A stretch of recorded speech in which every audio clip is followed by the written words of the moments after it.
Vaxtınız xeyir, əziz və dəyərli şagirdlər. Əziz şagirdlər, 9 mart 2026-cı ildə 11-ci sinifin buraxılış imtahanına düşmüş sualların izahını indi sizlərlə paylaşacağam.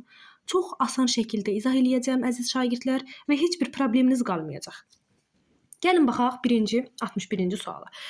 Nə deyir? Şolar bu bizə nəyi verir? Müxtəsər vurma düsturunda, düzdürmü? A kvadrat çıx B kvadrat. Açılışı nə idi? Bir dəfə çıx, bir dəfə topla. Deməli biz bunu bir dəfə çıxacağıq, bir dəfə toplayacağıq.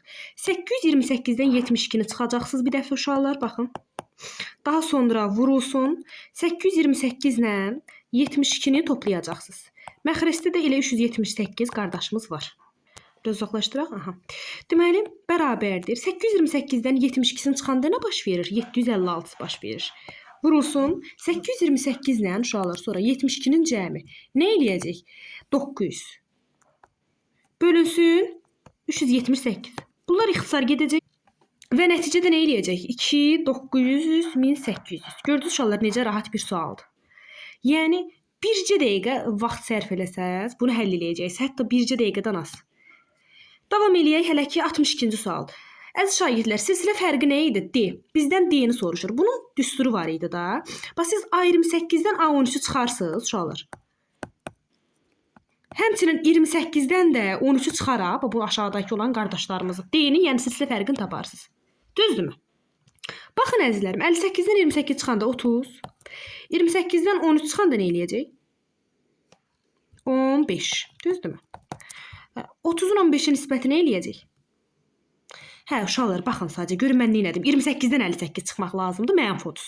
Axı, A28 28-dir, A13 58-dir. Yazacaqsınız yerinə. 28 çıx, 58 bölünsün. 28 çıxılsın, bu aşağıdakı. Bu 13. Diqqətlə baxın. A28 28-dir. A13 isə 58-dir. 28-dən 58 çıxanda mənfi 30 eləyəcək. Sonra bunun aşağıdakı 28-dən də bu 13-ü çıxacaqsınız, eləyəcək 15. Mənfi 30-un 15-in nisbəti mənfi 2. Davam eləyək. 63. Uşaqlar, deyər ifadəsinin hasil şəklini göstər. Bu bir düsturdur. Nə idi bunun düsturu uşaqlar? Elə bir kosinus alfa plus kosinus betadır da. Bax, kosinus alfa plus kosinus betadır. Necə idi onun düsturu? Baxın, düstur belə idi. Kosinus alfa üstə gəl kosinus beta olan zaman 2 vurulsun kosinus uşaqlar. Alfa plus beta bölü 2. O da vurulsun təzdən. Kosinus alfa minus beta bölü 2. Bax, bunu tətbiq edəcəyik. Alfası 38-dir, betası 18-dir. Onda yazacaqsınız ki, 2 vurulsun kosinus. Birinci 38 ilə 18-in cəmi. Nə eləyəcək? 56. 56-nı 2-yə böləndə nə eləyəcək? 28. Vurulsun kosinus. Bir dəfə bunları çıxacaqsınız, böləcəksiniz 2 yerə. 38-dən 18 çıxanda 20-20-nin yarısı 10. Gördünüz uşaqlar. Cavab elədi D variantı. Davam eləyək əziz şagirdlər. 64. Ay uşaqlar, bu dəhşət bir şeydir. Çox rahatdır həqiqətən. Bax, özünüz də görürsünüz ki, necə rahatdır da, görürsünüz də necə rahatdır. Uşaqlar, mən sizə nə demişdim? Demişdim ki, oxşarlıq düşəcək mütləq imtahana ki, düşdü həqiqətən. Baxın uşaqlar, bu bir üçbucaqdır. Mən burada birincisi oxşar olduğunu göstərəcəm bu üçbucaqların. Daha sonra heç sizin göstərməyinizə ehtiyac yoxdur. Yəni bunu yadda saxlayarsınız. Baxın əziz şagirdlər, bu bir balaca üçbucaqdır. Bu da bir böyük üçbucaqdır. Özünüz görürsünüz də. Böyük üçbucağın içində balaca bir üçbucaq var. Gəlin bunu qırmızı qələmdən işarə eləyək. Böyük üçbucaqda qar üçbucaq olsun. Yaxşı. Baxın uşaqlar, B bucağı hər ikisində ortaqdır. B bucağına bir alfa deyirəm və fikir verirsiniz, böyük üçbucağında artıq alfa bucağı var, bu kiçik üçbucağında alfa bucağı var. Sonra əziz şagirdlər, bura beta desəm avtomatik olaraq burada beta olacaq. Bura qamma desəm avtomatik olaraq burada qamma olacaq. Niyə uşaqlar? Baxın, 2 dənə paralel düz xətt düşünün. Üçüncü ilə kəsişir. Necə idi? Bu da onun kimidir. Baxın. Elə bir bu burada tətbiq olunur da bir növ. Axı MN AC-yə paraleldir və mənim hal-hazırda burada çəkdiyimdə paralel düz xəttlər idi. Burada necə təyin edilir? Məsələn, bura alfa olanda bilirdiniz ki, onun qonşusu beta olur və burada beta olur. Çarpaz bucaq olduğuna görə avtomatik bunun çarpaz olduğuna görə burada alfa olur və qarşılıqlı olduğuna görə bura alfa olur, qarşılıqlı olduğuna görə beta olur, qarşılıqlı olduğuna görə alfa olur, beta olur. Düzdürmü? Və uşaqlar fikir verirsiniz, eyni şeydir. Bax, alfa ona uyğun olaraq bir xətt keçib alfa və bu da eyni şeydir də. Yəni beta, bax xətt beta. Görürsünüz? Yəni bunu yadda saxlayırsınız. Uyğun olaraq köçürdünüz bura. Tamam. Onda belə çıxır ki, bu qırmızı üçbucaqla böyük üçbucaq nədir? Oxşardır. Gəlin verilənləri yazaq. Deyir A-dan C-yə 20-dir. Lap gözəl yazdım 20. Deyir B-dən N-ə 8-dir. Əla. N-dən C-yə 17-dir. Əla. M-ni tap. Uşaqlar, eminə də gəlin bir x deyək. Baxın, kiçik üçbucağın alfasının qarşısı nədir? X-dir. Həmin bu kiçik üçbucaqda alfanın qarşısındakı x-in, böyük üçbucaqda alfanın qarşısı nədir? 20-yə nisbəti bərabərdir. Kiçik üçbucaqda bettanın qarşısında olan 8-in də, böyük üçbucaqda bu bettanın qarşısında olan ümumi 8 ilə 17-nin cəmi 25-ə nisbətinə. Əzizlərim, siz bunu belə yadda saxlaya bilərsiniz. Yəni oxşarlıq olduğunu göstərmədən. Kiçik üçbucaqdakı oturacağın böyük üçbucağın oturacağına nisbəti, kiçik üçbucağın tərəfinin ona uyğun tərəfinə nisbəti. Həmçinin bu tərəfdə BM-in BA-ya nisbəti. Bu cürdə qura bilərsiniz. İndi bizə ehtiyac yoxdur ki, BM-i BA-nı yazaq. Ona görə bu cür davam elədik. Sonra gəlin bunu ixtisar eləyək, daha rahat olar. 25-ə gedəcək 4 dəfə, 25 5-ə 5 dəfə gedəcək. Çarpaz vuranda 5x bərabər 32, x çıxacaq buradan 6,4. 32-ni 5-ə böləndə 6,4. Gördünüz necə rahatdır. Davam eləyək vaxt itirmədən, əziz şagirdlər. Baxın uşaqlar, prizma düşür də bu qardaş. Bu hər zaman düşür. Bax, prizma düşür, piramida düşür, konus, silindr. Yəni bunlara çox diqqət eləyirsiniz. Uşaqlar, düsturu bilsəz yazacaqsınız. Bax, prizmanın həcmi 120 sm kubdur, düzdürmü? 120 kub santimetr daha doğrusu. Biraz düz deyək də, ayıbdır. Deyər hündürlüyü isə 8-dir. Uşaqlar, baxın yazacağım indi bura. Vay, nə elədim mən? Hə, düzəlişdir. Həcm nədir? V-dir. V-ni verib bizə 120. Düzdür əzizlərim. Hündürlüyü nə verib bizə? 8 verib. Bax, deyir ki, prizmanın oturacağının sayısına. Prizma. Uşaqlar, prizma S oturacaq vur H-dır. Baxın, prizmanın həcm düsturundan danışıram. Həcm düsturu S oturacaq vurulsun H-dır. Tamam. Bu nədir? S oturacaq, oturacağın sayısı H-da hündürlük. Qoyursunuz yerinə. Bax, 120-ni qoyuruq yerinə. S oturacaq Allah bilir, indi tapacağıq. H-da 8-dir. Buradan S oturacağını necə taparsan? 120-ni 8-ə bölərsən də. Gördünüz necə rahat sualdır. 120-ni 8-ə nisbəti necə 15 eləyəcək. Uşaqlar, düsturu bilsəz yazardınız da 2 vur 2. Düzdürmü? Davam eləyək əzizlərim. 66 ilə. Deyir eni 40, uzunluq K olan düzbucağının perimetrini tap. Biabırçılıq. Görün necə sadə bir sual. Yazmasaz vay vay. Uşaqlar, çünki rahat sualdır. Baxın, A, B, B. Perimetri necə tapırsınız? 2A plus B. Oradan 2-ni çölə çıxarsam A plus B, düzdürmü? İndi bizə nə deyir? Deyir, eni 40-dır, lap gözəl. Uzunluq K-dır. Onda deyəcəksiniz 2 vurursun. En 40-dır, yəni A-nın yerinə 40 yazırıq, B-nin yerinə K yazırıq. 40 plus K. 2 vur 40 plus K. C variantı oldu. C, Cəbrail. Keçirik 67. Uşaqlar, görürsünüz necə rahat bir sual. Yenə qarşımızda bərabərsizlikdən nə qədər çətin suallar işləmişik. Rasional bərabərsizlik olsun, 2 dərəcəli, nə bilim 1 dərəcəli, yüksək dərəcəli bu tip bərabərsizlik işləmişik. Görün nə düşüb bizə. Sadə bir bərabərsizlik. Deyir ki, şərti ödəyər n natural ədədin cəmini tap. Uşaqlar, 17 daxildir də. Deyir, məni də götür. Xahiş eləyir. 18 götürürük, 19-u götürürük, 20-ni götürürük, 21-i götürürük və təbii ki, 22-ni götürürük. Neçə dənə? 1, 2, 3, 4, 5, 6 dənə. Belə. Davam eləyək əziz şagirdlər. 68. Deyir ki, sinifdə 24 şagird var. Lap yaxşı. Bu şagirdlərdən 2 növbətçini neçə müxtəlif üsulla seçmək olar? Uşaqlar, baxın nə deyir? Bax, şərti diqqətlə oxuyursunuz. Deyir ki, bu şagirdlərdən 2 növbətçini neçə müxtəlif üsulla seçmək olar? Bu nə deməkdir uşaqlar? Məntiqini tutaq. Növbətçilərin seçilmə ardıcıllığının əhəmiyyəti yoxdur. Əsas odur ki, sən neyini 2 dənə növbətçini seç.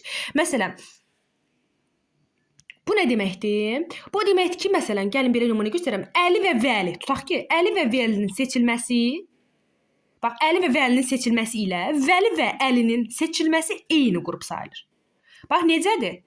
Seçilmə ardıcıllığının əhəmiyyəti yoxdur. Ardıcıllığın əhəmiyyəti yoxdursa bu nədir? Kommiziyondur da uşaqlar. Biz bunu kommiziyonla tapacağıq. Kommiziyon nə idi? 24 şagirdin ikisi seçilirsə, baxın, ardıcıllığın əhəmiyyəti yoxdursa kommiziyondur. Varsa permütasiya. 24-dən 2 24-dən 2-ni necə hesablayırıq? Böyük olanı 24 faktorial qoyursunuz aşağı yuxarı. 24-dən 2-ni çıxırsınız 22 faktorial. Düzdürmü əzizlərim? Burada da 2 faktorial. Bunu hesablamaq lazımdır. 24-dən geri gedək 24 vur, 23 vur, 22 faktorial qardaşımız. Buradan 22 faktorialla gedəcək. Uşaqlar 2 faktorial zaten 2 deməkdir. Bunlar gedəcək. Bu da bundan gedəcək 12. 12-nin 23-ə vuracaq. O da ikili bir şey. Yoxsa nə? Biabırçılıq. Altılı bir şey. Vay vay, hamısını artılıq. Yuraq da uşaqlar gəldi. 22 vuraq 12. Məlum məsələdə 276-dır. C. Bu da belə getdi. Davam eləyək uşaqlar. Getdi 69-a. Görürsünüz faiz. Deyir 40%, bu verilmiş ifadəsinin qiymətinə bərabər olan ədəddir. Gəlin bu ifadəni hesablayaq. Birinci vurmanı həll eləyəsiniz. 4,5-i uşaqlar. Bax 4,5-i 4,2-də 1 yazacağam. Bilirsiniz də niyə. Vurulsun 1,3-2. Gəlin hələ toplamamışdan əvvəl bunu düzgün olmayan kəsrə çevirək. 2-də 9 vurulsun 3-də 5. Düzdürmü? Vuraq. Bu bundan gedəcək ixtisar. Xoşbəxt oldular. 2-də 15. Düzdürmü uşaqlar? 2-də 15 nə deməkdir əzizlərim? Nə deməkdir? 15-in 2-yə nisbəti 7,5. 7,5 ilə 2,5-in cəmini eləyəcək 10 eləyəcək. Bu qardaşımızı tapdıq. Bu 10-dur. Deməli nə deyir? Deyir 40%, 10. olan ədədi tap. 40% 10 olan. Faizinə görə ədədin tapılması. Heç nə 10-u vuracağıq 100-ə, böləcəyik 40-a. Gördünüz uşaqlar. Burada 10 ilə 40 xəsar gecə 4, 4-ün 100-ə nisbəti 25 qardaş. Gördünüz? Y variantı. Davam eləyək. 70 uşaqlar. Buna baxın. Görün nə düşüb çevrədən. Çevrədən nə qədər sual işləmişik. Düşənə baxın hələ. Alfanı tap. Eyni qövsdə söykənən bucaqlar nədir? Bərabərdir. Baxın deyəcəksiniz müəllimə necə? Uşaqlar eyni qövsdür də. Baxın. Görmürsünüz eyni qövsdür. Nə baş verəcək? 40, 40. Burada 40-dır da. Qutardı da bu. Davam edək. 71. Ay uşaqlar, sinus 60, kosinus 30. Tamamlanan bucaqlar bir-birinə bərabərdir. Bu 0 eləyəcək. Və ya gəlin qiymətin yerinə qoyaq. Sinus 60-da nə alır? Kökdə 3 bölü 2. Kosinus 30-da nə alır? Kökdə 3 bölü 2. Eyni şeydən çıxanda 0. Gördünüz, trigonometriyadan nə düşüb? 72. Daha sonra ay uşaqlar tam cəbri ifadələrdən demişik ki, bu formada sual olanda məsələn x üstü 2 üstü 3 bir-birinə vurulur. X üstü 6 eləyir, düzdürmü? Kök 2 vurulacaq da 2 üstü 2. Bu da 4-dür də. Qutardı. Davam eləyək. Deyir ən kiçik tam əlini tap. Uşaqlar mənfiyə böləndə x küsür də. Küslüyünə görə işarə dəyişir. X böyük bərabər 8-in mənfi nisbəti mənfi 4. Ən kiçik tam əlini demir, ən kiçik əlini deyir. Nə fərq var mənfi 4. Aydındır, davam eləyək. Əla 74. Uşaqlar bax konus düşüb. Görürsüz dedim konusdur, silindirdir, prizmadır, piramidadır. Bunlara çox diqqət eləyirsiniz. Uşaqlar burada şəkil çəkəcəm birinci. Bax qəşəng bir şəkil çəkəcəm. Şəkillə heç aram yoxdur, amma yenə də çəksin. Çəkək getsin. Doğuranı 10 kökdə 3. Əzizlərim, konus çəkəndə birinci bax bir dənə hündürlük çəkirsiniz. Burada nəhayətində 2 dənə düz bucaqlı qardaş alınır. Yəni üç bucaq alınır. Bunu mən biraz iyi becərsəkdim. Təzədən çəkəcəm uşaqlar. Bir dəqiqə gözləyin. Tələsməyin. Bax belə. Biraz səliqəli çəkək. İndi hündürlüyümüzdə çəkdim. Əzizlərim, doğuran nədir? Elə bir bunun hipotenuzudur. Bax, doğuran hipotenuz bax. 2 dənə düz bucaqlı üç bucaq alındı. Hipotenuz nə idi? Düz bucağın qarşısına gələn tərəf. Bu oldu 10 kökdə 3, düzdürmü? Deyir oturacaq müstəvisi ilə doğurandan söhbət gedir. Doğuran oturacaq müstəvisi ilə bu nə rəngdə? Hə. Və oturacaq müstəvisi aradır burada da. Bundan nə yaradır? 30 dərəcəli bucaq əmələ gətirir. Mən də dedim axı 2 dənə düz bucaqlı üç bucaq yaradır. Bax bu birinci düz bucaqlı üç bucaq 30 dərəcədirsə bir bucaq, təbii ki bu bucaq 60 eləyir. Qutarda da 30 dərəcəli bucaq qarşısında olan katet hipotenuzun yarısıdır. 10 kökdə 3-ün yarısı əzizlərim 5 kökdə 3. Buradan h nə oldu? 5 kökdə 3. Biz amma radiusu tapırıq. Bax bu radiusu. Şurada 60 dərəcəli bucaq qarşısındakı katet nəyə bərabərdir? Bax bu. Bu nədir? Biraz səliqəliyik. Hə, bax bu katet nəyə bərabərdir? Digər katetin, yəni 5 kökdə 3-ün kökdə 3 misli. Yəni 5 kökdə 3-ü də vuracaqsınız kökdə 3-ə, eləyəcək kökdə 3 kökdə 3-ə vurulacaq 3. 5 də 3-ün 15. Deməli radius nə elədi? 15 elədi. Davam eləyək. 75-lə davam eləyək. Deyək bərabərsinin ən kiçik tam əlini tap. Əla. Bu biraz əcaib görünür, amma əcaib deyil, uşaqlar, qorxmayaq. Gəlin yazaq görək nə çıxacaq axırda. Biraz düşünün, burada nə etmək olar? Gəlin uşaqlar. Burada birinci 2x üstü 2x plus 3 var ya, bunu parçalayaq, belə yazaq. Yaxşı. Sonra bu altını açmayım deyə düşünürəm. 2 vur 3 kimi yazsaqmı, yazmasaqmı? Gəlin yazaq görək başımıza nə gəlir. Vurulsun 2 üstü x. Kiçikdir uşaqlar. 3 üstü x vurulsun 3 üstü 1 qardaşımız da biri də ayıbda yazmayaq. Çıxılsın 3 üstü x, düzdürmü? Bax bura qədər sağ-salamat gəldik. Görək indi bundan sonra nə etmək lazımdır. Uşaqlar, gərək bunu mən açmazdım. Hələ bir açmayaq, görək başımıza nə gəlir. Bunu belə saxlayayım, yaxşı. Əzizlərim, sonra buradan 2 üstü x-i gəlin mötərizə xaricdən çıxaraq da birinci tərəfdən. Bax, 2 üstü x-i. Nə eləyəcək? Bax, bu getdi qonaq. Burada qaldı 2 üstü 3, çıx. 2 üstü x getdi, çıxaltı. Kiçikdir. Buradan da 3 üstü x-i mötərizə xaricdən çıxardacağım. Qalacaq 3 çıxılsın. Getdi qonaq 1. Düzdürmü? Bax, belə olur. 2 üstü x vurulsun. Uşaqlar, 2 üstü 3 8 demək. 8-dən çıxanda 2. Düzdürmü? Kiçikdir. 3 üstü x vurulsun 2. Uşaqlar baxın bu ikilər də getdilər qonaq. Yerdə bu qaldı. 2 üstü x kiçikdir 3 üstü x-dan. Razıyıq. Uşaqlar burada biz indi gəlin daha rahat göstərək. Heç bu məlum məsələdə əslində məsələn 3 üstü x 2 üstü x-dan nə vaxt böyük olur? Məsələn bir məntiqlə gəlin fikirləşək də müsbət ədədlər olduqda, düzdürmü? Getdi də müsbət ədədlər. Məsələn burada 0 ödəmir həlli. Çünki 0 olanda, ədədin üstü 0 olanda 1 olur. Amma məsələn müsbət ədədlər olanda nə baş verir? Həqiqətən də böyük olur. Məsələn 3 üstü 1, 2 üstü 1-dən böyükdür. 3 üstü 2, 2 üstü 2-dən böyükdür. Amma məsələn mənfi qoyanda axı kəsr məxrəcə düşür. Ona görə elə deyəcəyik ki, müsbət ədədlər və biz də x böyükdür 0 yazacağıq, əziz şagirdlər. X böyükdür 0-dır. Bizdən nəyi soruşur? Ən kiçik tam əlli. 0-dan böyük olan ən kiçik ədəd 1-dir də. Burada ən böyük həlli soruşa bilməz axı bizdən. Uşaqlar ən böyük həlli bilmirik. Allah bilir onu. Nə bilək? Gəlin. Vay, nə edirəm? 70. Deməli cavab 1. 76-yı keçək. Uşaqlar, burada nə deyir? Deyir AB 2 rəqəmli ədədlər üçün. AB-ni təzədən yazıb kökün altında. Deyir bu da natural ədəddir. Belə AB ədədləri arasından təsadüfi seçilmiş bir ədədin tək ədəd olma hadisəsinin ehtimalını tap. Düzdürmü? Uşaqlar, gəlin biz 2 rəqəmli ədədləri tapaq birinci. 2 rəqəmli ədədlər necə başlayır? Uşaqlar, burada bir şeyə fikir verin. Bu 2 rəqəmli ədədi elə bir qoyub kökün altına. Bu nə deməkdir? Yəni həmin bu 2 rəqəmli ədəddən kök çıxır deməkdir. Əla. Tamam, biz bunu necə yanaşaq? Hansı 2 rəqəmli ədədlərdən kök çıxır? Bunu necə düşünək? Əzizlərim, 2 rəqəmli ədədlər normalda bilirsiniz ondan başlayır. Ondan kök çıxmır. Hansından kök çıxır? 16-dan kök çıxır. Onda gəlin biz belə əziyyət çəkməyək. Elə kök çıxanları yazaq. Məsələn, 4-ün kvadratı nə edir? 16. 5-in kvadratı nə edir? 25. Məsələn, 3-ün kvadratı 9 eləyir axı, bir rəqəmli edir. Ona görə ona baxmıram. 6-nın kvadratı 36, 7-də 49, 64, 81. Artıq onu götürmürəm, çünki onun kvadratı 100 eləyir, 3 rəqəmli eləyir. Bax, təzədən deyirəm. Bunu niyə yazdım? Kök çıxmalıdır çünki. Kökün altında yazıb. Ona görə yazdım. Tamam. Deməli, 2 rəqəmli ədədimiz bunlardan biridir. Yəni elə bir ki, biz bir növ mümkün olan halların sayını tapdıq. Mümkün olan halların sayı neçə dənədir? 1, 2, 3, 4, 5, 6 dənədir. Mümkün halların sayı 6-dır. Uşaqlar, indi sonra bizə nə deyir? Deyir ki, arasından təsadüfi seçilmiş bir ədədin tək ədəd olma hadisəsi ehtimalıdır. Əlverişli halların sayını tapdıq da indi də. Bu mümkün halların sayı, bir də əlverişli lazımdır. Görək bunların hansı təkdir?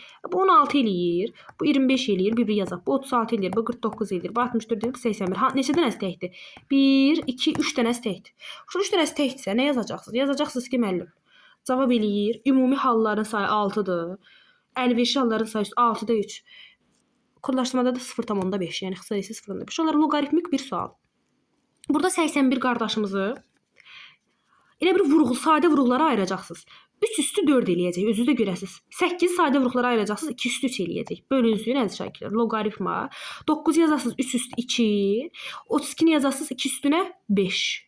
Aha, şunları mən sizə demişdim ki, aşağı əsas qarşıya tərs kimi gəlir. Küsür də ona görə, yerini dəyişir küsür. Amma yuxarı əsas olduğu kimi gəlir. O şahdır. Kralda olduğu kimi də gəlir. Deyir, mən dəyişməyəcəm. Mən yuxarılardayım. Bu yerində nə qalır? 3-də 2 bölünsün. Eyni qaydada aşağı əsas tərsi gəlir 2-də 1. Yuxarı əsas olduğu kimi gəlir 5 kimi, əzizlərim. Baxın. Razıyıq. Və bu da 5 kimi gəlir. İndi nə baş verəcək heç nə? Bu da qalacaq loqaritma 3-də 2. Uşaqlar, bu eləyir 4-də 3 loqaritma 3-də 2 qardaş. Bölünsün, bunu belə yazacağım. 2-də 1-i 5-ə vuranda nə eləyir? 2-də 5 loqaritma 3-də 2. Bunlar ixtisar gedəcək. Şunlar 4-də 3-ü böləsiniz siz təzədən. 2-də 5-ə. Bölmək nə deməkdir? Tərsinə vurmaq deməkdir. Bu da bundan gedəcək 10-da 3. 0,3. Gördünüz? Başa düşməsə bir dənə nəzər baxın, təzədən diqqətlə baxın. Görün, necə yazmışam. Davam edirəm uşaqlar. 78. Vay. Görürsünüz necə qəşəng sual düşübdü. Hələ ki bura qədər yaxşı gəlmişik də. Görək başımıza nə gələcək uşaqlar. Hələ ki vaxt yaxşıdır. Vaxtımızı yaxşı bölmüşük. Bax indi deyir x bərabər -0,4-dür, lap yaxşı. Allah kömək olsun. Bu verilmiş ifadənin qiymətini tapaq da uşaqlar. Kvadratdırsa bu qardaş müsbətdir. Onda 4-ün kvadratı nə eləyəcək? %16. Onu vuracaqsınız %16-ya. Gəlin adi kəsir formasında yazdım. Siz də gözünüz yaxşı görsün. Uşaqlar, mən biraz tez-tez danışıram. Ümid edirəm məni başa düşürsüz. Başa düşmürsünüz də uşaqlar. Orada qəşəng mənim səsimi azalda bilərsiniz və o cür baxsaz daha rahat olar. Mən də bəzən özümü başa düşmürəm. Uşaqlar, deməli 5 vurulsun modul x deyir də bizə, düzdürmü? Əzizlərim, -0,4 nə deməkdir? 7. Və modul nədir? Onu 7 dedi ki, mənə nə, mən yeyəcəm onu. 7 elədi müsbət 10-da 4 çıxdı. Bax belə, bu cür. Plus 3 davam eləyirəm. Deməli bu bundan gedəcək. Biabır olduq. Aşağıda qalır o. Baxın uşaqlar, aşağıda 10 qalır. Bu nə elədi? Bu elədi 1,6 çıxılsın. Bu bundan gedəcək 2, bundan gedəcək 2, düzdürmü? Biabırsılıq eləmədik ki. Düzdür də 2 qalır. Plus 3. İndi 1,6-dan 2-ni çıxanda uşaqlar, bu nə eləyir? -0,4. Gəlin göstərim necə çıxıram. Baxın uşaqlar, 2 tam ədəddir. 2-dən 1,6-nı çıxanda tam hissənin altında yazılır. Bu yazığın ardı olmadığına görə virgül 0 atıram. 1,6 bu cür böyükdən kiçik çıxıram. Ondan 6 4. Bu da bir 0,4. Və böyüyün işarəsini yazıram. Yəni -0,4. Bu cür plus 3. Həmçinin 3-dən də 0,4-ü çıxırsınız. Bir mənfi, bir müsbətdə axı böyüyün işarəsini yazırsınız. Bax 3,0 at. 0,4-ü çıx.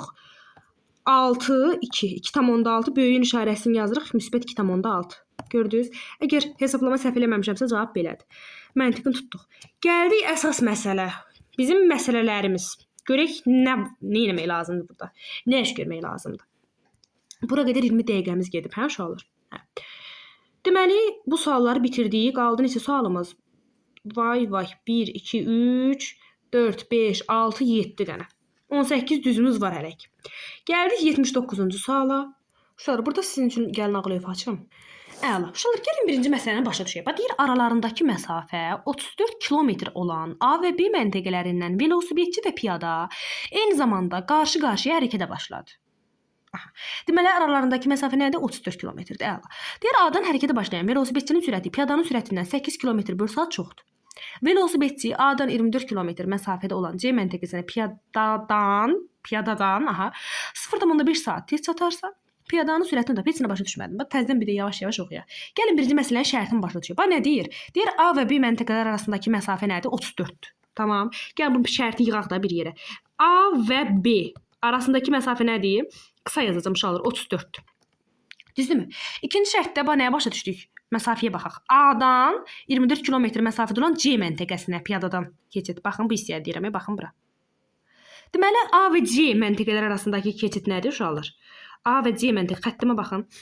Biabır olduq. 24-dür. Velosipedçi uşaqlar A-dan piyada B-dən bir-birinə qarşı heç. Velosipedçinin sürəti piyadanın sürətindən nə qədər çoxdur? Velosiped, velos yazıram. Sürət çox. Nə qədər çox uşaqlar? Yazıb da orada 8. C nöqtəsindən 0,5 saat. Uşaqlar, onu da dəqiqəyə çevirək. C-dən elə bir ki 30 dəqiqə tez çatır. C-dən A-da, yəni söhbət A-dan gedir. A məntəqəsi C-dən 30 dəqiqə tez çatır. Tamam uşaqlar, bunu da yazdıq. İndi baxaq həll eləməyə. Bax, birinci nə edirik? Piyadanın sürətini gəlin qeyd eləyək. Uşaqlar, birinci piyadanın sürətinə V deyirəm. Bu nədir piyada olur? Piyadanın sürəti. Uşaqlar, xəttimə fikir verməyin. Ümid edirəm, başa düşürsünüz. Əsas odur, başa düşün. Başa düşürsünüzsə, qutardı getdi. Piyadanın sürəti V-dir. Nə deyir burada? Deyir, velosipedçinin sürəti ondan çoxdur. Baxın, 8 çoxdur. Onda velosiped nöqtə S yazıram. Yəni, velosipedçinin sürəti nə olur uşaqlar? Bu V-dən 8 çox. V plus 8 olacaq. Tamam uşaqlar. Bərabər qoyum. Aha. İndi gəlin gedirəm məsafələri təyin eləyək. Velosipedçi A-dan C-yə qədər 24 km yol gedir. Piyada da B-dən C-yə qədər yol gedir. Deməli, burada uşaqlar, burada biz B-dən C-yə məsafəni tapmalıyıq. B-dən C-yə məsafəni necə tapaq? Bax, A-dan hərəkətə başlayan velosipedçinin sürətə baxmırıq, məsafəyə baxırıq. Bax, uşaqlar, ümumi məsafə A ilə B arasındakı məsafə nədir? A-B arasındakı məsafə. Gəlin buradan çəkim. A-B arasındakı ilə bir məsafə nədir? Ümumi 34-dür. Tutaq ki. Tamam. Və burada deyir ki, A-dan C-yə məsafə 24-dür. Uşaqlar, elə bir ki, A-dan C-yə də burada olsun da. A-dan C-yə 24-dürsə, onda belə çıxır ki, B-dən C-yə neçədir? Yerdə nə qalır? 10 qalır da. B-dən C-yə məsafəni nə edirik? 10 götürürük.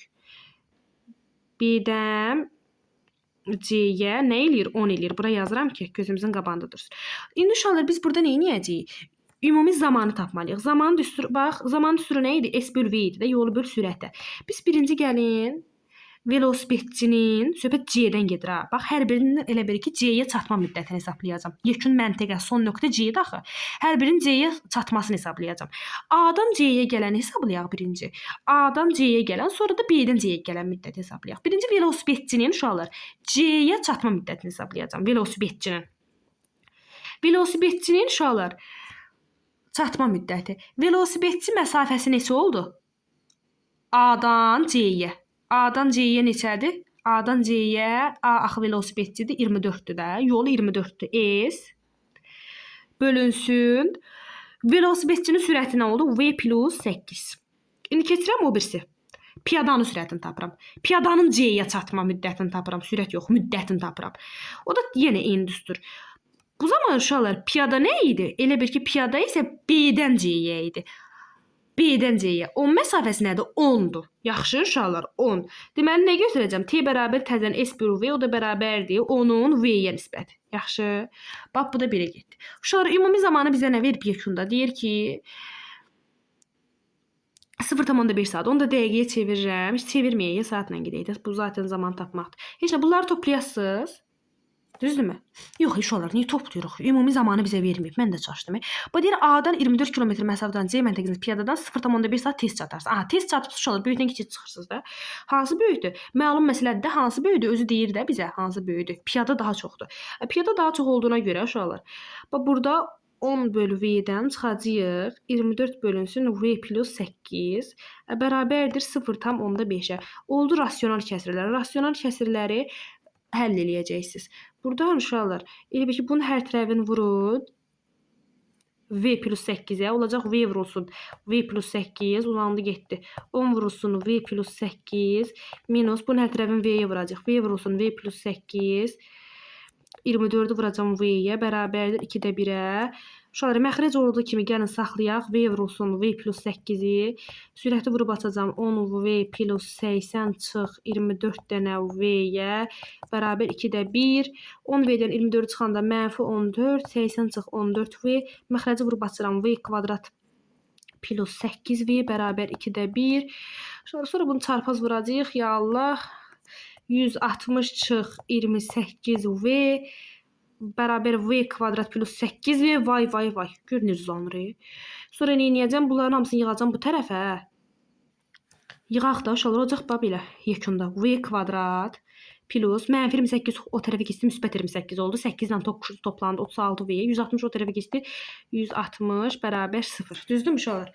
Uşaqlar, burada ilə gəlin V-dən tapaq. Köklər cəmi mənfi 36-dır. Köklər hasil nədir? Mənfi 160. İkisi də mənfidirsə, deməli, bir mənfi, bir müsbətdir. Toplayanda mənfi eləyibsə, böyüyün işarəsi mənfidir. Nə eləyir uşaqlar bu? 4 ilə 40-dır da. İndi siz bunu diskriminantla da həll edə bilərsiniz, amma belə göz qabağındadır. Hansının işarəsi mənfi olacaq? 40, böyüyün işarəsi. Hansını götürərik uşaqlar? Təbii ki, müsbət 4-ü götürərik. Deməli, V oldu 4, düzdürmü? Cavab oldu elə 4-dür də. Bizdən nəyi soruşur? Zaten piyadanın sürətini soruşur. Piyada da 4. Bu belə uşaqlar. Gördünüz, başımıza nə oyun gəldi. Davam eləyək 80. 80, 81, bu başqa şeydir, 80-i yazırıq. 24 nəfərdən, bunu başa düşdünüzsə, ümid edirəm başa düşdünüz. 24 nəfərdən ibarət işçi qrupunda olan qadınların yaşlarının ədəd ortası 21, kişilərin yaşlarının ədəd ortası 29-dur. Qrupdakı bütün işçilərin yaşlarının ədəd ortası 26 olarsa, qrupda neçə nəfər kişi var? Sonra 24 nəfərdən ibarət işçi qrupu deyir bizə. Deməli, ümumi qadınların sayına gəlin X deyək. Qadın sı yazıram, uşaqlar X olsun. Bir də kişi sayı deyirəm. Kişi sı bərabərdir Y olsun. Ümumi bunların neçə nəfərdirlər? 24 nəfərdirlər. Bax, sayılar eləsin 24 nəfər. Yaxşı. Uşaqlar indi deyir ki, qadınların yaşlarının ədəd ortası. Əzizlərim, qadınların yaşlarının ədəd ortasını necə tapırıq? Qadınların yaşlarını toplayırıq, bölürük qadınların sayına, bərabər eləyirik ədəd ortaya. Bax, qadınların yaşlar cəmi bilmirəm də nədir. Bax, buraya yazıram ki, Q, Y, C, yəni qadınların yaşlar cəmi. Bölürük qadınların sayına, qadınlar sayı X-dır. Bərabər edirəm qadınlar ədəd ortasına, yəni 21-ə. Belə çıxır ki, uşaqlar, qadınların yaşlar cəmi, yəni Q nöqtə, Y nöqtə, C nə edir? 21X edir. Kişilərinki də eyni qayda ilə Q nöqtə, Y nöqtə, C bərabərdir. Məsələn, onların ədəd ortası nədir? 29. Bölürəm nəyə? Sayına. 29 Y eləyəcək də onda o da. Bir də onu da yazmıram. Aydındır uşaqlar. İndi bizə nə deyir? Deyir ki, qrupdakı bütün işçilərin yaşlarının ədəd ortası 26. Uşaqlar, qrupdakı bütün işçilərin yaşlarının ədəd ortası nədir? Həm bu Q, Y, C ilə, yəni qadınların yaşlar cəmi ilə, kişilərin yaşlar cəmini topladıq. Bax, yəni toplayırıq 21X, üstə gəl 29Y. Bölürük bunların sayına 24 nəfərə. Bərabər eləyirik nəyə uşaqlar? Nəyə bərabər eləyirik? 26-ya. Gördünüz, deyir axı ümumi 26-dır. Bunu çarpaz vuracağıq burada. Buradan baş verəcək 21X plus 29Y bərabərdir. Uşaqlar, indi 26-nı 24-ə vuraq. Parçalayıb vuracam burada. 4 sonra 6, 624 bəli, əgər hesablama səhv eləmədimsə, düzdür? Bax, bunu tapdım. İndi gəlirəm bura. X plus Y 24-dür. 6-dan da yazacağam ki, X plus Y bərabər 24. Görək bizdən hansını soruşur? Qrupda neçə nəfər kişi var? Kişinin nə ilə işarə eləmişik? Y-la. Onda gəlin buradan X-i xoşbəxt eləyək, göndərək. Uşaqlar, aşağını vuracağam 21-ə. Tamam. Aşağını 21-ə vururam ki, X-ləri çıxarıq da sonra. Bax, yuxarı qardaşa toxunmuram. Yuxarı olduğu kimi qalır əzizlərim. Baxın, yazıram belə. 21X-ə vururam. 21X plus 21Y bərabərdir. Gəldi əsas məsələ. 24-ün 21 hasili 504. 504 eləyəcək. Uşaqlar yuxarıdan aşağıya çıxacağam. 21x-dən 21x 0, 24-dən 1 3y uzatmıram. 624-dən 504 çıxanda 120, eləmi? 120. Y də buradan çıxacaq 40. Deməli qrupda 40 dənə kişi var. 40 dənə nəymiş? Estağfurullah. 40 nəfər kişi var. Bax belə. Uşaqlar bu asan idi, hə? Bu çətin deyildi. Bu yazmaq olardı. Gəldi əsas məsələ 81 əzizlər. Uşaqlar gəlin bura görə nə edirik burada? Bunun el üstündə işləyəcəm. Lazım olsa açarıq burada. Gəlin bunu biraz böyüdüm belə. Hə. Deyir ki, fx bərabər ax kvadrat plus bx plus uşaqlar bir kvadratik funksiya verib bizə. Deyir funksiyanın qrafiki verilmiş. Əla. AC BC perpendikulyardır. AC BC əla. Yəni düzbucaqlı üçbucaqdır verilən ifadə bizə. Uşaqlar baxın üçbucaq verilib BC. O düzbucaqlı üçbucaqdır. Deyir C-dən O-ya 5-dir. Gəlin əzizlər, belə bunu üstə qeyd edirik. Bax C-dən O-ya nə yazacağam? 5 yazacağam. Yaxşı. Qara ilə yazmayaq. Sonra qatışdırırıq bir tərəfə. Bax buradan bura 5. Sonra bizə nə deyir? Deyir ki, uşaqlar B-dən O-ya 25A oldu. Yəni A-O-ya x desəm, B olacaq bunun 25-mis. 25x. Uşaqlar düz bucaq təpəsindən baxın. Avtomatik olaraq bir perpendikulyar çəkilib də görürsünüz özünüz. Zaten bu məlumdur ki, bu həqiqətən perpendikulyardır. Çünki axı bunlar y oxu və x oxudur bir-birinə perpendikulyardır. Nə öyrənmişdik? Düz bucaqlı üçbucaqda düz bucaq təpəsindən çəkilmiş hündürlüyün kvadratı, yəni 5-in kvadratı 25 bərabər çəkildiyi tərəflərin hasilinə. 25x, x vur 25x. Sonra buradan 25 bərabər olacaq 25x-in kvadratına. X kvadrat da çıxacaq buradan 1, x da çıxacaq plus minus 1. Plus minus 1, yəni müsbət mənfi 1, düzdürmü? Təbii ki, biz mənfini götürə bilmərik tərəfdir. Elə bunun promoyu müsbət 1-in götürürük. Əzizlərim, tapdıq, qoyuram yerinə. Yəni, ümid edirəm, fikrim çatır da sizə. X oldu 1, bu da oldu 25. Yəni, buradan bura məsafə oldu 25. Düzdürmü? Uşaqlar, indi biz nə edirik? Nəyin tapırıq deyir? Parabolanın təpə nöqtəsinin apsisini tap. Biz x-i tapırıq da. Uşaqlar, parabolanın təpə nöqtəsinin x-ini necə taparsınız? Heç nə, gələcəksiniz bax burada x-in qiymətlərini qoyacaqsınız yerinə. X-in yerinə 1 qoyacaqsınız, bir də 25 qoyacaqsınız. Gəlin qoyaq. Bu x-in yerinə 1 qoyanda a plus b plus c, y nə olacaq? 0 olacaq da uşaqlar. Kəsib baxın. 25 qoyursunuz. Bir dəfə də x-in yerinə 25 qoyursunuz. 25 qoyanda necə eləyəcək?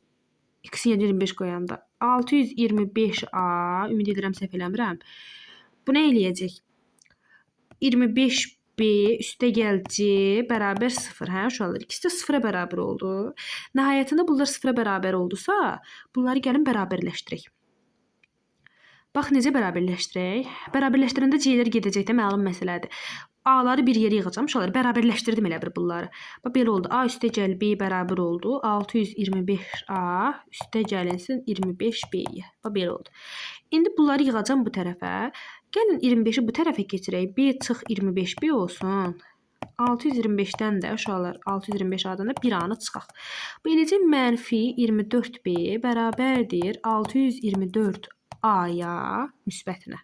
Uşaqlar, elə 624-24-ə bölsəm mənfi 24 eləyəcək. B bərabərdir mənfi 26A.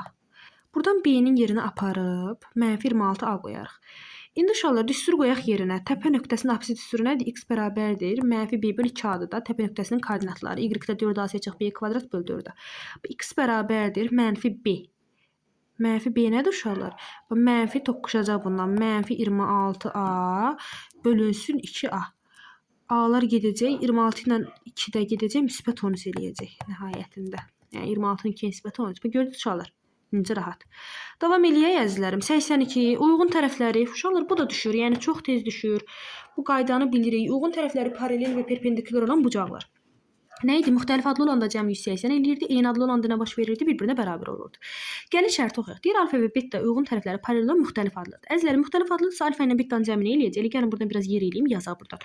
Deməli, 82-ci sualı yazırıq da. Müxtəlif adlıdırsa bunların cəmi məlum məsələdir ki, 180 dərəcə eləyəcək. Bunu yazdım.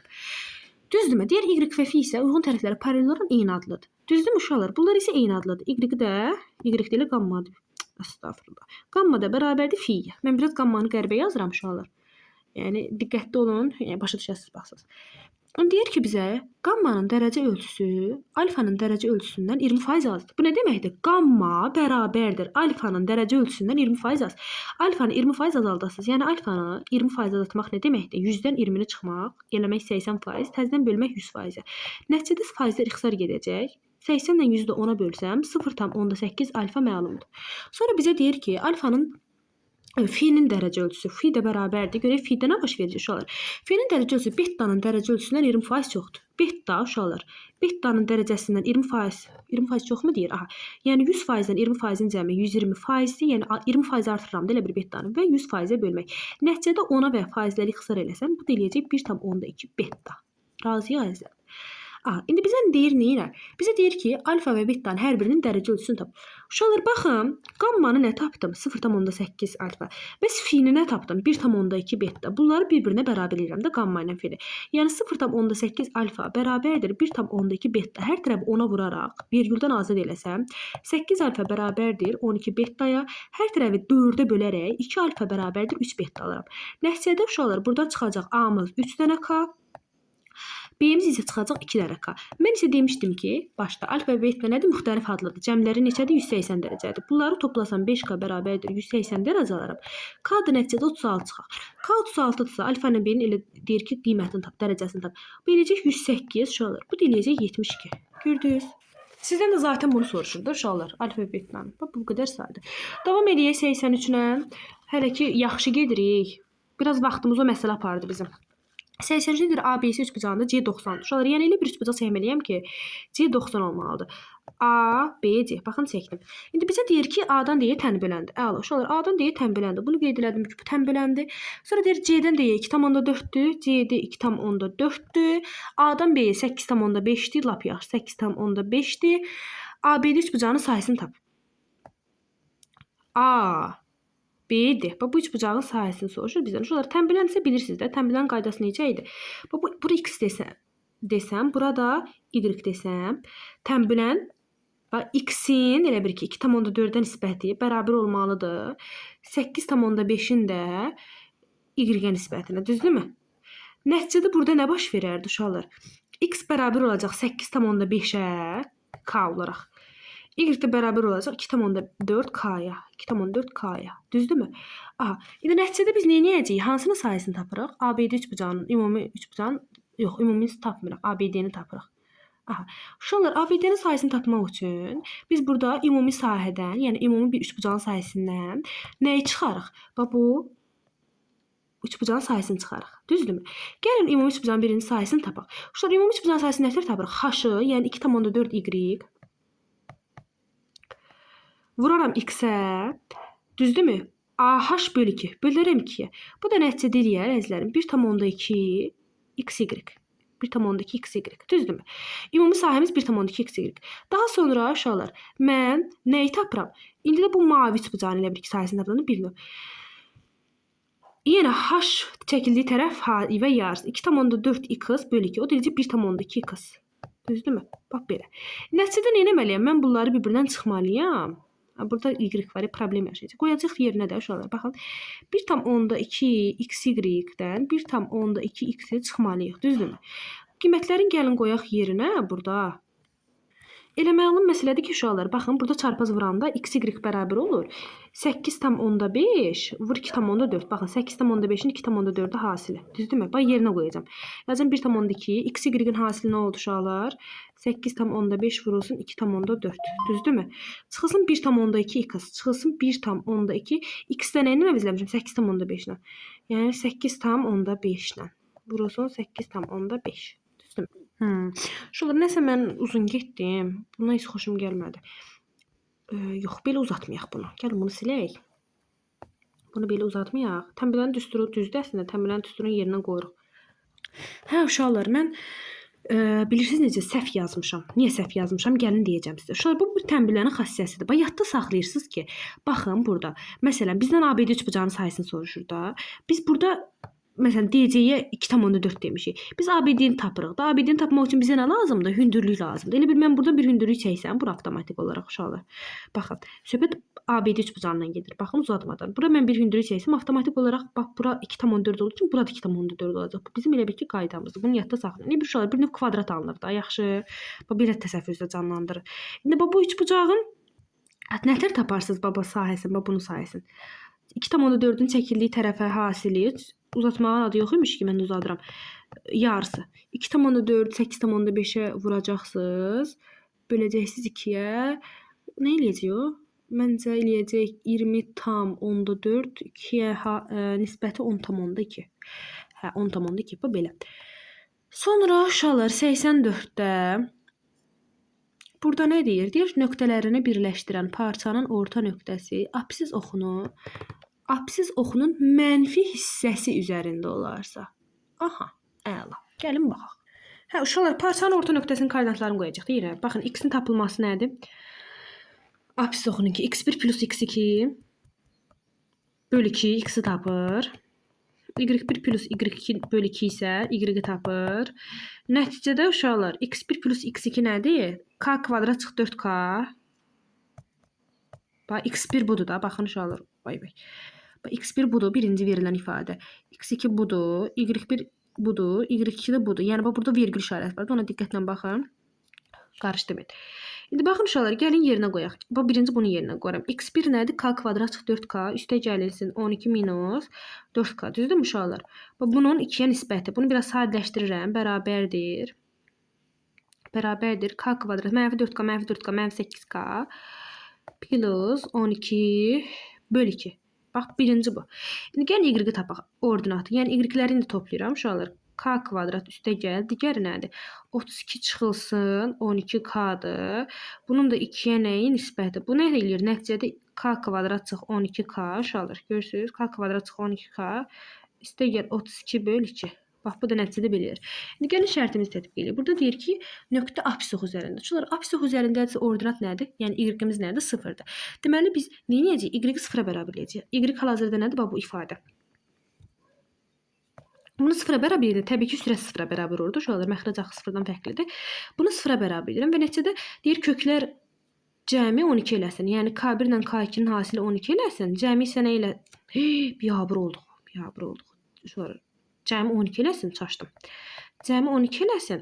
Hasili nə eləsin? 32 eləsin. Düzdürmü? Hasili 32 eləsin. Hansı ədəddir? Bu 8 ilə 4-də məlum məsələdir ki, K-mız 4-dür və 8-dir. Bu öz yerində. İndi gəlin baxaq. İkisi də müsbətdir. Uşaqlar, biz amma aparıb yerinə qoymalıyıq da, düzdürmü? Şərt ödənsin deyə. Niyə uşaqlar? Çünki bizə deyir ki, nə olsun? Apsis oxu mənfi olsun. Düzdürmü? Bu bizə lazımdır ki, apsis oxumuz mənfi olsun. Bizim aldığımız apsis oxumuzun qiyməti nədir? Yuxarıda almışıq. Bax, bu ifadə. Bu ifadə mənfi olmalıdır. Bunun mənfi olması üçün sürət nə olmalıdır? Mənfi olmalıdır. Yəni, ödəyəni qoymalısınız. Bax, K-ya 4 qoyasınız, bir də 8 qoyasınız. Görün, nə vaxt mənfi olur. Uşaqlar, baxın, 8-i 4-ü qoyanda, bax, burada 4-ü qoyuram. 16 çıx, 4 dəfə 8-in 32, plus 12 bölü 2. Nə edir bu? Mənfi 16, müsbət 12, mənfi 4. Uşaqlar, baxın, bu mənfi eləyir. Amma siz 8-i qoysaz qiymət olaraq, 8-i qoysaz 64 çıx 64, 64-lər gedəcək, 12 bölü 2 müsbət eləyəcək. Deməli, bizə mənfi lazımdır. Yəni, K-nı 4 götürəcək. Aydındır? K-nı soruşur, yəni 4. Və ya elə x-i kiçikdir 0 götürüb də həll eləmək olar. Yəni, həll eləyə bilərsiniz. Sonra burada nə deyir? Deyir ki, Euler-Venn diaqramında AVB çoxlarının elementlərin sayı verilmişdir. Kəsişmə böyükdür. Fərqdən x-in natır qiymətləri üçün ala biləcəyi ən kiçik və ən böyük qiymətləri tap. Bir dəqiqə, bax, şərti diqqətlə baxın uşaqlar. Ümumi elementlərin sayı verilib bizə. Deyir, kəsişmə böyükdür fərqdən. Kəsişmə nədir? 3x plus 4. Bax, bunu böyük götürürsünüz. Nədən uşaqlar? 3x plus 4 böyükdür nədən? Böyükdür sayı. B-nin adan fərqinə, 19 minus 2x-dən. Bax, birinci gəlin bunu həll eləyək uşaqlar. X-ləri bir yerə yığıb 3x, mənfi x bu tərəfə keçir, müsbət 2x olur. Yerini dəyişirək də böyükdür 19. 4 bu tərəfə keçir uşaqlar. Buradan eləyəcək 5x böyükdür 15-ə, x də böyükdür 3-dən. Bu bizim əsas şərtimiz. X 3-dən böyükdür. Bəs başqa nə deyir biz?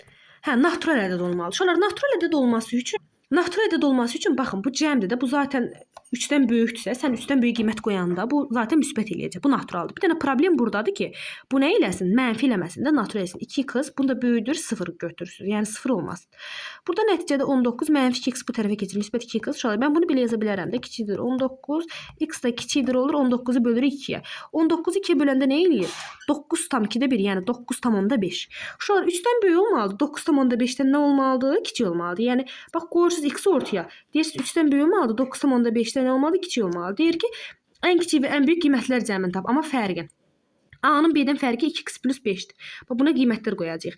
Kiçik olaraq uşaqlar 3-dən böyük olan kiçik ədəd 4-dür. 3-dən böyük olan və 9,5-dən Kiçik olan ən böyük ədəd də 9-dur. Bu bir dəfə 4 qoyasınız, bir dəfə 9. 4-ü qoyanda eləyəcək 2x + 5-ə buna qoyursunuz. A-nın B-dən fərqini. 4-ü qoyanda eləyir 8 + 5 13 9 10 11 12 13 düzdür ha.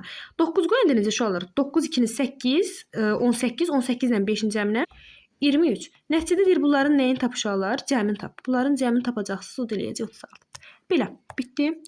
Bitdi. Əziz şagirdlər, deməli bu 9 mart 2026-cı il buraxılış imtahana düşmüş suallar idi.